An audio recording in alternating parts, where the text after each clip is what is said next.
Good morning and welcome. Welcome indeed, yes, to another edition of the Mark Moses Show podcast as we are broadcasting from the Anidjar and Levine Accident Attorney Studios.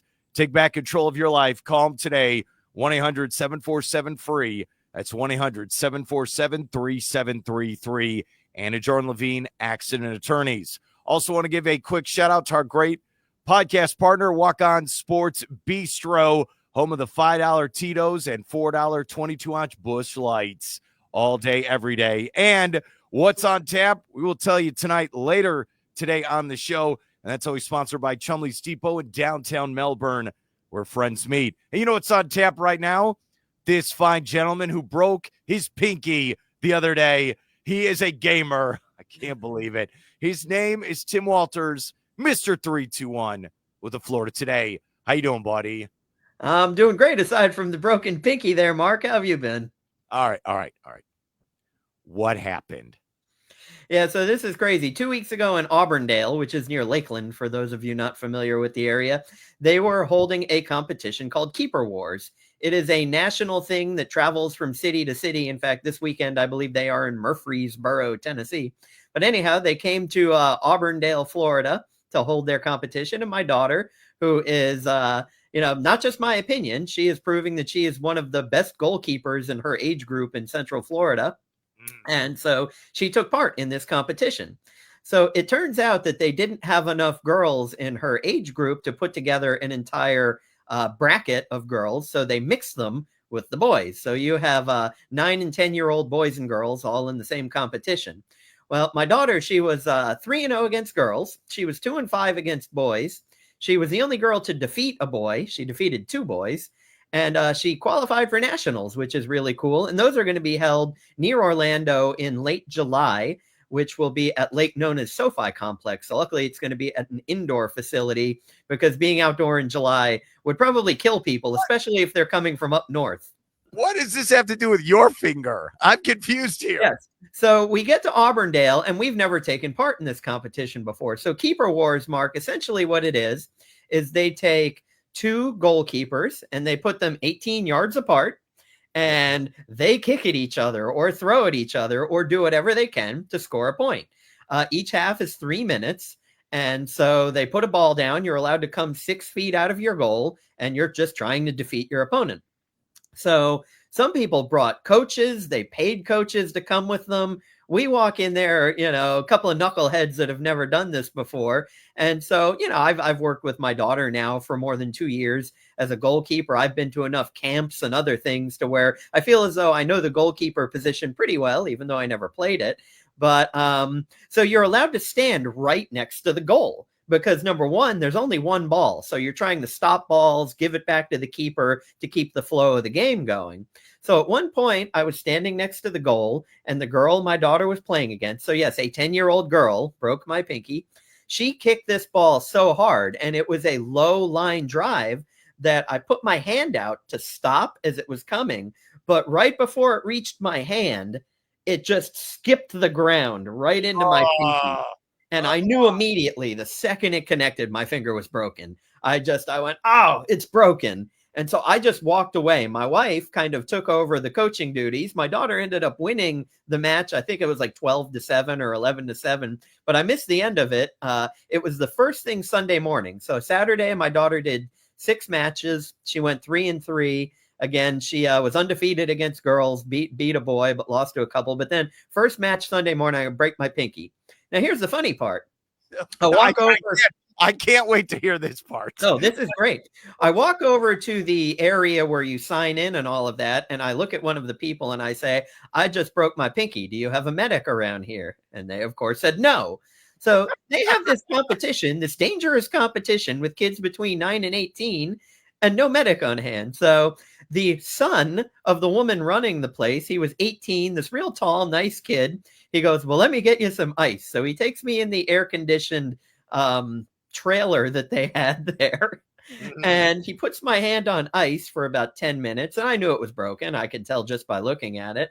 And he comes in, and I didn't want to leave. My daughter had several more matches that day, including elimination matches heading toward the championship.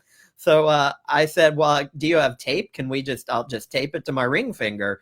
And so says to me, "Hey, my dad's a physical therapist. I've seen him tape fingers before." So an 18-year-old wrapped my fingers up, and then I had to essentially exist the rest of the day with my fingers taped together. We then drove back from Auburndale, and I did not get to a med fast until about 4:30 in the afternoon Sunday, having dealt with a broken finger for about 8 hours, just taped to my ring finger. So I got the x-rays. Med fast at 4:30 on a Sunday, by the way. Great time to have an emergency. It was empty. But they x-rayed my finger, told me it was broken. Then I saw a hand specialist a couple of days later. So that is the story of how a 10-year-old girl broke my pinky. Wow. Speechless after that. You are so manly. You're like Arnold Schwarzenegger in Predator. I imagine, okay, this is my fantasy. They're like, all right, we'll put it in a sling. So you had to like rip some of your shirt off and then you look like Schwarzenegger in Predator. Is that what happened? And you're driving around. Were you in horrible pain driving back to this area to go to an emergency room? It really wasn't that bad. Once I stabilized it and taped it together, there's not much else you can do for a broken pinky. They gave me some anti-inflammatories. They told me to ice it, but essentially I just kind of keep it tethered to my ring finger, and will have to do so for it's now been about 10 days or so another 2.5 or so weeks. So manly. Did you yell at that little girl who kicked that ball? Did you yell at her? Come on.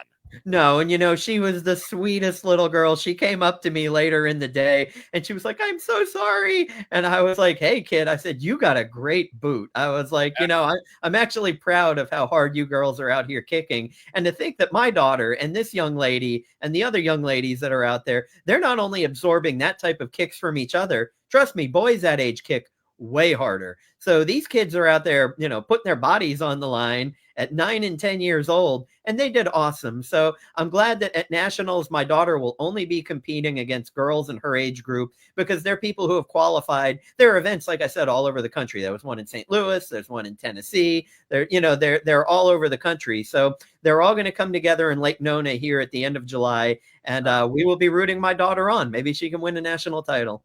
And you know how many parents got injured in all those different tournaments? One. And he's on this show right now. Unbelievable. No, I want that little girl to come up to you and just be like, "Don't play with fire. Get out of the kitchen, old man." I get it. She probably felt bad. I had that playing flag football where I was going for a ball and the football hit me right here on the thumb and it jammed. It's the worst. The worst feeling, dude. I'm sorry that happened. Mark, and this is maybe even a crazier storyline to me injuring my finger. So my brother, he's about 3 years older than me. And the same day that I broke my pinky, he almost cut his thumb off using a handsaw. So he ended up with 16 stitches around his thumb. And so he one-upped me on the day I broke my pinky. He tried to cut his thumb off. So he's doing well too. They were able to sew his hand back together, but his looks much worse than mine does. But what are the odds? If you've ever seen Cheech and Chong's The Corsican Brothers, it was reminiscent of that, where you hit one brother and the other one feels the pain. Or Tomax and Zaymot from G.I. Joe, if you remember the Crimson Brothers. But anyhow, two very old references there for you. I could see that. So don't mess with the Walter brothers. They're getting in trouble here with this stuff. Well, he won't be thumb wrestling and I won't be pinky swearing. No, you will not. Not anytime soon. All right. Are you ready to play Fashion Police with me? Are you ready for this? I'm ready to play. You can see I'm a fashion plate. So are you, as we wear our plain collared shirts. Yeah, let's go. That's right. Okay, I did this yesterday, but now you're up. The Orlando Magic, who you've been rooting for since 1989, the first year of the team, kind of went back to a retro look.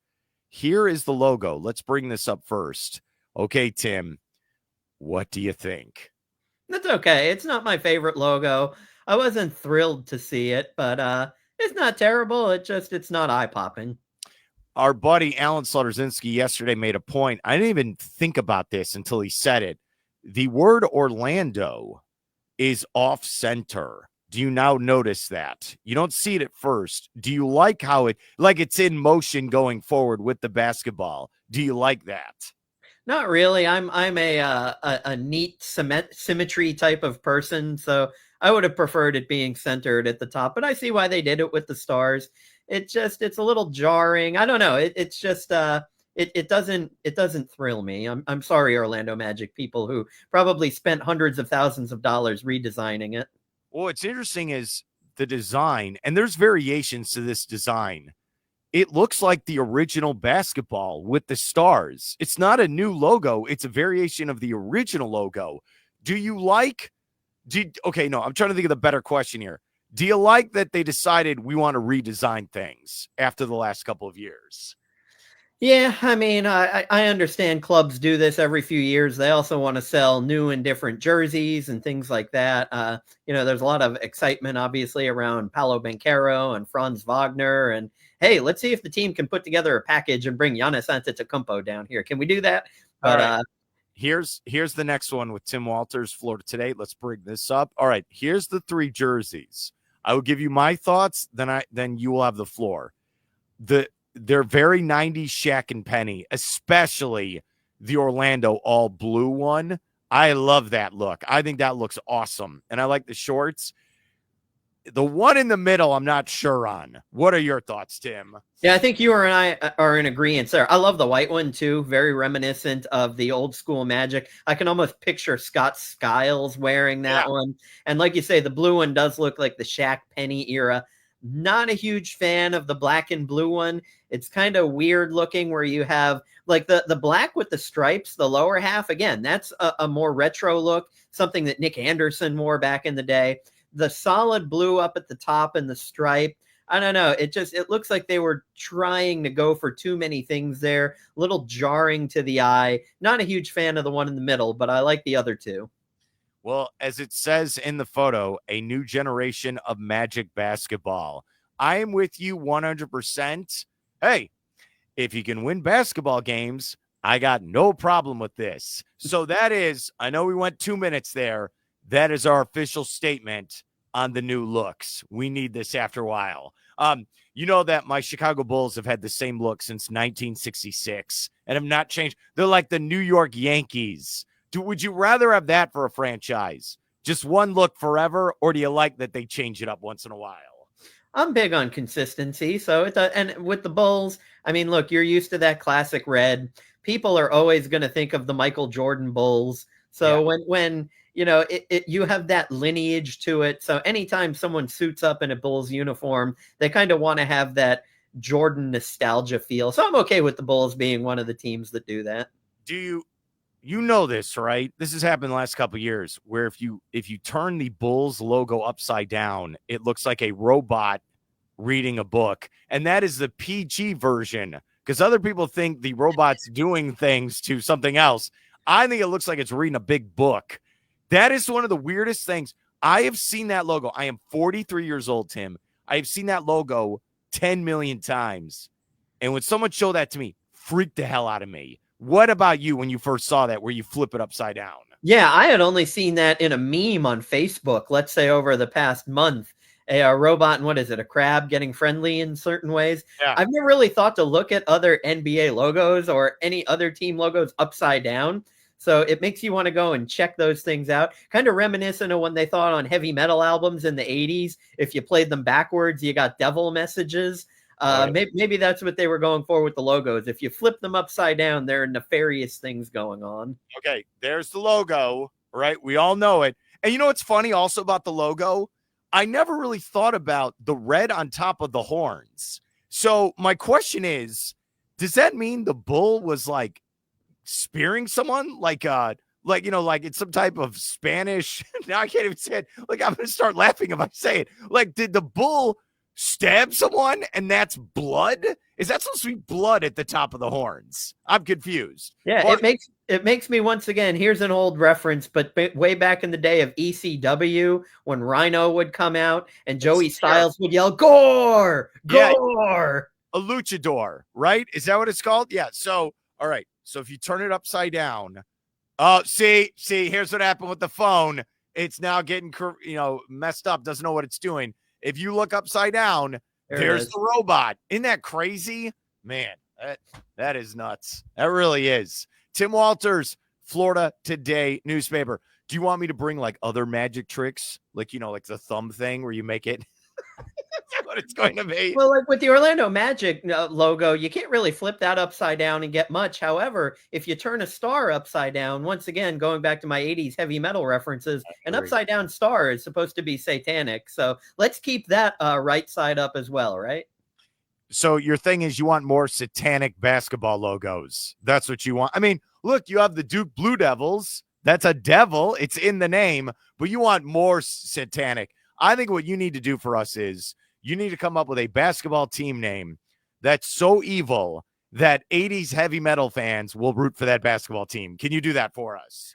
Hey, I don't know why they don't do that. Maybe you could have the Orlando Slayer or something like that, And I like what you did there.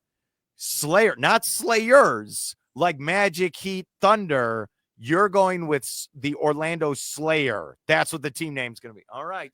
Devil Horns as your, homage to Ronnie James Dio, my man. So a lot of good things in there. And it plays all 80s heavy metal at the game. Can't play any hip hop. No top 40, all metal. Speaking of music, as I transition here with Tim Walters, do you have a new theme song that you are working on for us? I wouldn't say it's a theme song, Mark, but I will be debuting a song right here next week. Yeah, everybody's got to come back for this.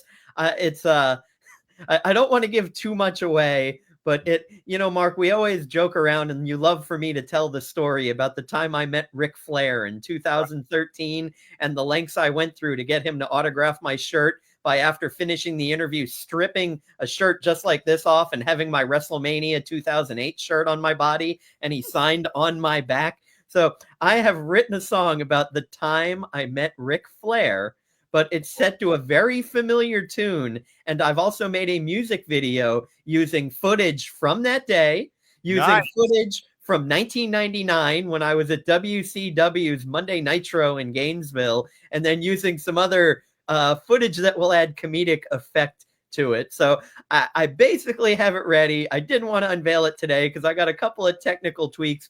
What I can tell you, Mark, is I am funny. I can edit well, but I am the worst singer you will ever hear. It sounds like you're on with Chuck Woolery and you're going on a date and you're trying to explain how you'll impress the woman. So let's do some more time. You're funny. You're good at video editing. And what was the third thing you just said? The worst singer you're ever going to hear. I like it. Well, at least you're honest with it. Okay. Yeah. That's exactly what it is.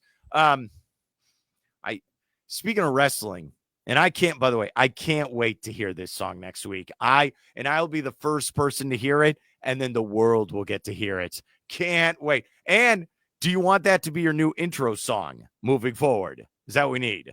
Well, it's about 3 minutes long, but you could snip just the chorus, and I think it would work as an intro song. You could hear my bad singing every single week. That's one of the things, Mark. I almost just shipped it to you in its current form, but I want one more crack at the lyrics. Okay. My wife, who is a singer, she's a music teacher. She is classically trained as a singer. She laughed and laughed and laughed at how good at being bad I am, but I didn't do it on purpose. It's just how I sound when I sing.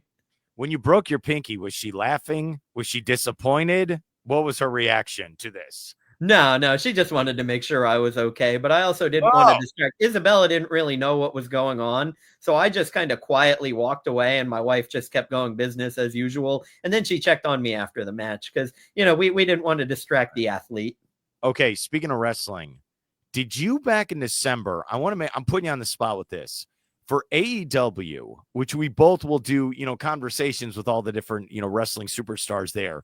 Did you talk to the British woman, Mariah May? Did you talk to her, or am I wrong in this? No, I've not interviewed her. I've interviewed Tony Storm. I've interviewed a bunch of them, but I have not interviewed Mariah May. All right. I thought you did. I did. I was like, wait, I think I did. Did Tim? That's why I'm putting you on the spot. I apologize. So what happened was I went 30 minutes with her. We had this amazing conversation. And yes, if she was like, Mark, let's go get married, no problem. Let's go, baby. That's not going to happen. So she left AEW and she went on NXT wrestling on Tuesday night. Didn't tell anyone, showed up.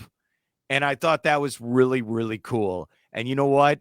As a guy that loves wrestling, I think we need more of this. I think people need to jump ship like it's the 90s, like Hulk Hogan went to WCW. I'm sick of everything being kind of bland and there's not a lot of chaos. We need more wrestlers to be mercenaries and they need to jump ship nonstop. I need more of that. How about you, Tim? Yeah, I mean, look, that they did that at WrestleMania too. I can't remember the wrestler's name, but he was at a third, not AEW or WWE, but he came over from a different promotion and he fought someone at WrestleMania. I can't remember his name. Oh, it's you mean this past WrestleMania? Yeah.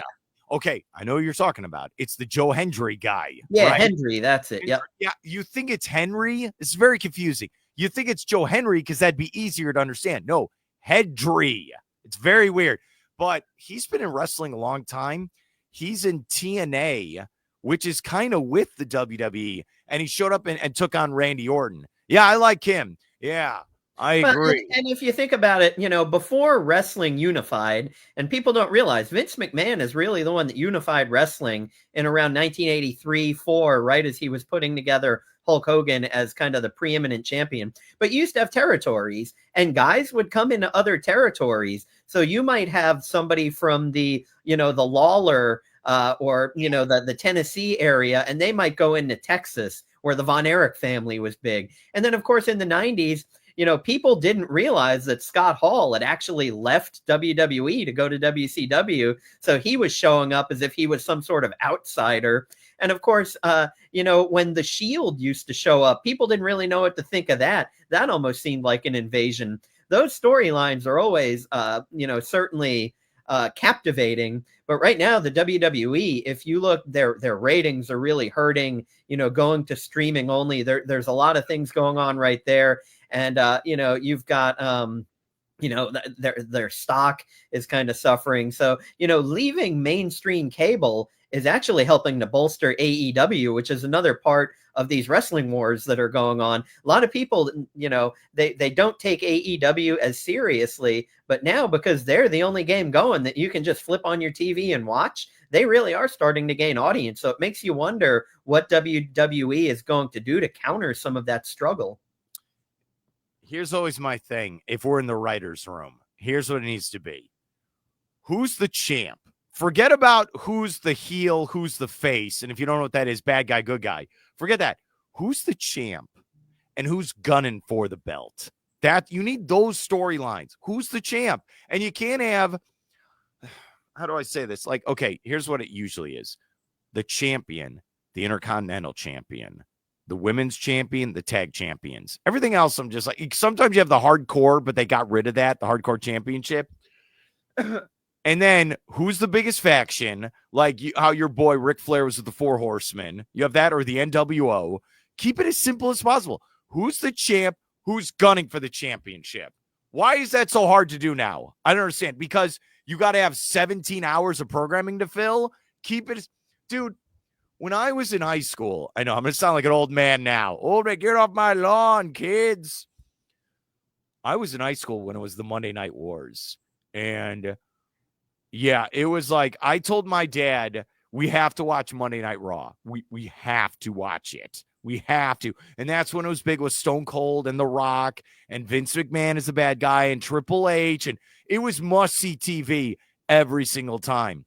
It's not must-see TV right now. It doesn't – honestly, I'm not paying for Netflix to see Jey Uso take on some – I don't care. And then also, if you don't watch, well, it's on Twitter 2 seconds later. So I'm ranting now. I'm sorry, Tim. I apologize. What are your thoughts on why it's not doing well right now? No, I think there is the writers certainly aren't as creative as they once were. I mean, look, wrestling's always been a little bit predictive, but it's gotten to a point where why watch? Because you basically know what's going to happen. So they need to be a little bit more creative from that. And then they just have better storylines, like you say. Now, Mark, kind of on a related subject, I have a story that is coming out tomorrow where I look at 5 teammates in the NFL who would make great tag teams in professional wrestling. Whoa. So, obviously every team has guys that look like they could be wrestlers, of course, right? But I had a little fun. I came up with storylines. Heck, maybe AEW or WWE will see this story and think, hey, this guy's pretty creative. Let's get his help because I can come up with some great storylines. So I could run through some of that unless we could save that for another time. Let me guess. I'll just throw one out there. Trayvon Walker and Josh Allen of the Jaguars, they'd be on your tag team. Is this correct? That is exactly where this was born out of. The first time I ever saw Josh Allen in person at a training camp, I mean, he looked like a professional wrestler. He stands 6'4". He's 265 pounds of chiseled muscle, and he's the nicest guy. And I'm glad he is, because if he was mad at me, I might weep. Right. And he played at 285 last year. He shed 20 pounds and he's back to 265 because he didn't like playing that heavy. The other day, he ran 20 miles an hour on a 40-yard dash. Imagine someone that size running at you at 20 miles an hour. I'd hope he's running to save me and not kill me, because it wouldn't take long. But then after I saw Josh Allen, he went back over from our media scrum to the huddle, or to his group of defensive players, and he was standing next to Trayvon Walker. And all of a sudden you see a guy who's half a head taller and 20 pounds heavier than Josh Hines Allen. Like, those guys would be a great tag team. And, their gimmick, they could come to the ring wearing Grim Reaper type cloaks, and they could say they're going to sack your soul. You're absolutely right. I remember being in college, and my buddy Jason and I, we went to Chicago Bears training camp. And I stood by Brian Urlacher, who's now in the Hall of Fame. And, he's the typical 6'3", 6'4", 250. And when you saw him run people down that big, you're like, well, I won't be playing professional football anytime soon. You're absolutely right, dude. Look, I completely get it. All right, so when are you debuting that article for the paper? That's going to roll out tomorrow. Now, not all of them are necessarily, physical freaks, because you can basically take two defensive ends from every team in the NFL and put them as a tag team. So I wanted to have fun and tell storylines. So I also took Big Des Watson of the Tampa Bay Buccaneers, who at his size, at 6'6" and 460 pounds. Sure. The closest comp you can get to him is King Kong Bundy, because King Kong Bundy was 6'8" and 450 pounds. He went by the walking condominium. So I think we could call Des Watson the Tampa Tower. And his tag team partner would be Vita Vea, who is 360 pounds himself. They would be at a combined weight of over 800 pounds, and they would be reminiscent of who just went in the WWE Hall of Fame, the Natural Disasters, Earthquake and Typhoon, who tipped the scale at nearly 800 pounds. So that you could have Hall of Famers down there in Tampa Bay if they were to be a tag team. Vita Vea can move as well for his body. I'm not kidding around. You see him at training camp, that guy can move. I mean, it's like a superhero. You can't believe how big he is. He can move and push me. Look, we always joke about this. If you're new to the show, we're here with Tim Walters. We always joke, like, they're pushing around NFL offensive linemen. Tim and I, we'd be like a rag doll, where we just be like like it'd be some Mighty Python joke. We'd just be flying in the air if he threw us. Oh, man. Speaking of the Buccaneers, they had a thing where, okay, it's their 50th anniversary. And I don't want you to answer this now. Think about it for a week, and we'll talk about it next week. And this goes out to the viewers as well. They're doing their list, top 50 Buccaneers of all time. And I start thinking, okay, 50 you can name. Who are like the top 2 or 3 Buccaneers of all time? Like, I know the wheels are starting to turn. Don't give me the answer now. Just think about it, because, you Warren Sapp and, Mike. Yeah, for me, Sapp and Derek Brooks jump right off the page. I mean, they've got to be in your top 5, if not your top 2. But yeah, I will do a little research, Mark, and I will get back to you on that. Yeah, because is Mike Evans, by the time he retires, could he be the greatest Buccaneer? And I get it. Look, they're doing top 50, but you just think of some of the great players for that organization. John Lynch is up there. Rondé Barber's now in the Hall of Fame. All these great players for the Buccaneers. I always think of Mike Allstott, by the way. I always do. And real quick, before we get to your Cubbies, because it's a shocking story. I saw a video of your boy Travis Hunter where he's playing defensive back. Oh, man. I know we went back and forth on this after you got drafted. Oh, man.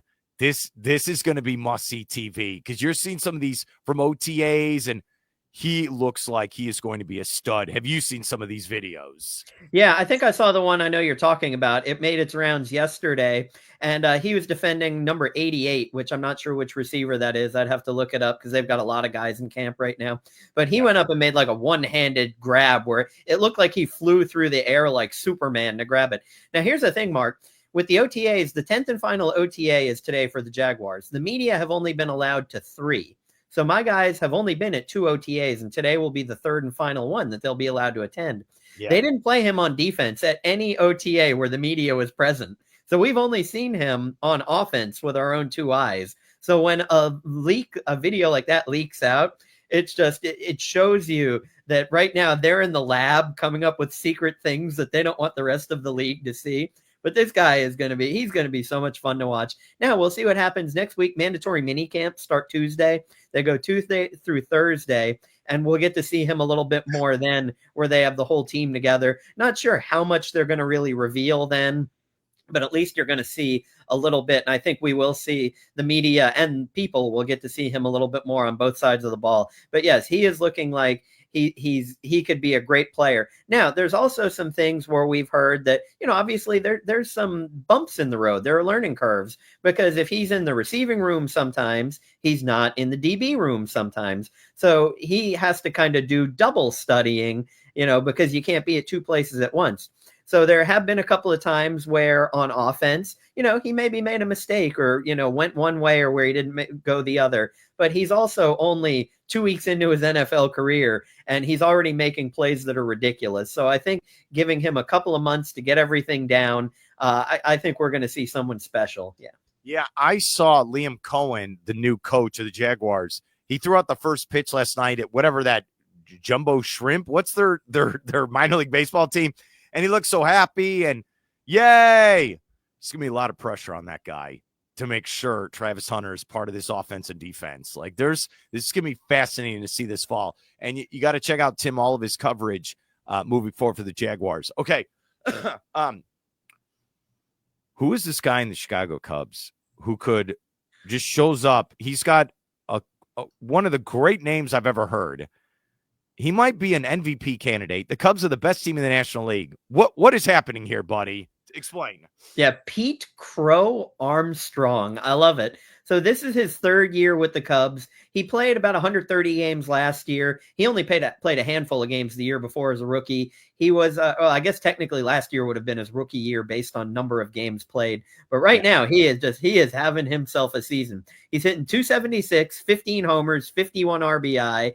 And I mean, between him and Suzuki, what's his name? Seiya Suzuki, I believe is how you say his first name. They are tearing it up right now, and it's so much fun to watch. And I believe that Crow-Armstrong was he came in the trade with Javier Baez, who until this year was a bust with the Tigers. Now the Tigers have the best record in all of baseball, and Baez is having himself a pretty good year. If you look at what he's doing, he's resurgent. But it's just the Cubs, they've had solid pitching, they've had a ton of offense, and like you say, I think they're 1 game out of the best record in the NL right now. And they're in the top 3 or 4 in all of Major League Baseball. So, a little bit of a surprising run by the Cubs. I knew they would be good. Didn't know they'd be this good. They're about 4 or 5 games up in the NL Central. So I'm a happy man right now. All right, a couple things. You talk about Baez with Detroit. I believe it was a trade deadline to go to the Mets. So the Mets gave you Crow-Armstrong in this. So the Mets got nothing. Look, I get it. The Mets are good. They got Juan Soto for $700 million. They're okay. But that's why you never know with these trades sometimes with prospects. Sometimes they don't work out, but Hey, Juan Soto stunk until he ran into that awful Colorado Rockies team last week. Yeah, that'll bring you out of a slump when you're hitting against little leaguers. All right, I want to do that. Oh, sorry, I have a cough all of a sudden. That's why I'm a rock star. This is a legitimate question. I hope I don't get canceled for asking this. All right, this is a Mark Moses show question. So you are Crow-Armstrong. That is gigantic on the back of the jersey. And I know he's a great center fielder as well. It was a great trade for the Cubs. Crow-Armstrong. So if a hyphen last name person marries a hyphen last name person, what are the children? 4 hyphen last names? How does this work exactly? I don't understand. Because the Crow-Armstrong, like, how does this work? No one can explain this to me. I know you have reached levels of covering NASA scientists. Maybe we could do some research on this. Do the children then get 4 last names? What happens exactly? I'm confused. Hey, there are some countries that do that. Think about it. Dikembe Mutombo actually had 9 names, remember? Yeah. So maybe at just some point you just go with the very last one in the order of names. So Armstrong would be the last thing there. But Crow-Armstrong is pretty cool. What's his first name again? Pete Crow-Armstrong. That is wild, dude. Your jersey, Walters. Yeah, there's a lot of room for real estate. You're okay. Moses, same thing. Crow-Armstrong. If you put that into Chat GPT, come up with a last name, they're not coming up with that. There's no way. Do I have to get you a Crow-Armstrong jersey moving forward? Yes, I would love to have one, Mark. I just looked it up. He actually has a middle name as well. Oh. So there's a name not represented in there. What's the middle name? What is Henry. it? So he's Pete Henry Crow-Armstrong. So he could be Hank Crow-Armstrong. That is wild, dude. Just a wild. Okay. How are you going to beat that name? I don't think it's possible. Antetokounmpo. All right. That's pretty big on the back of a jersey, man. Crow-Armstrong. All right. Before I let you go, what should we check out the Florida Today newspaper? Yeah, we've got something cool that's going to be starting. Let's see. It's going to be starting in 2 weeks, Mark. I'm looking at my calendar over here. So, during the year, we hold Athlete of the Week competitions. We do votes every single week during the school year. And so I believe we had 33, if I remember correctly, over the course of the school year. Well, we are going to take the 16 from the fall and hold a vote. And then and that will start the 16th. Then we're going to take the 17 from the spring and hold a vote, and that will begin the 23rd. We're going to take the top 4 vote getters from each vote, and then we're going to take those final 8, and starting June 30th, we're going to let people vote for the Athlete of the Week of the Year. I'm not sure if we'll call it that, but we'll see.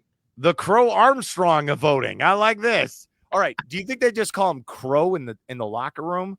Crow or Crow-Arm? Arm? What do they go with? Strong? What would you call him as the nickname? Well, here's a funny story, Mark, and it's a good thing our child ended up being a girl, because my wife and we both agreed on the name Isabella. When it came to a boy, we couldn't come up with a first name, but I wanted the name to be Armstrong Walters, and my wife thought I was insane because I thought that sounds like a tough, strong name. Well, the other one obviously was Luke Sky Walters. So those were our 2 choices, but Armstrong was never going to make it. But I love that name. Lance Armstrong's kind of sullied it a little bit by being a cheater, but I still think the name Armstrong works as a first name or a last name. Wait. So I was confused. So the actual first name you want to go with Armstrong. Armstrong Walters.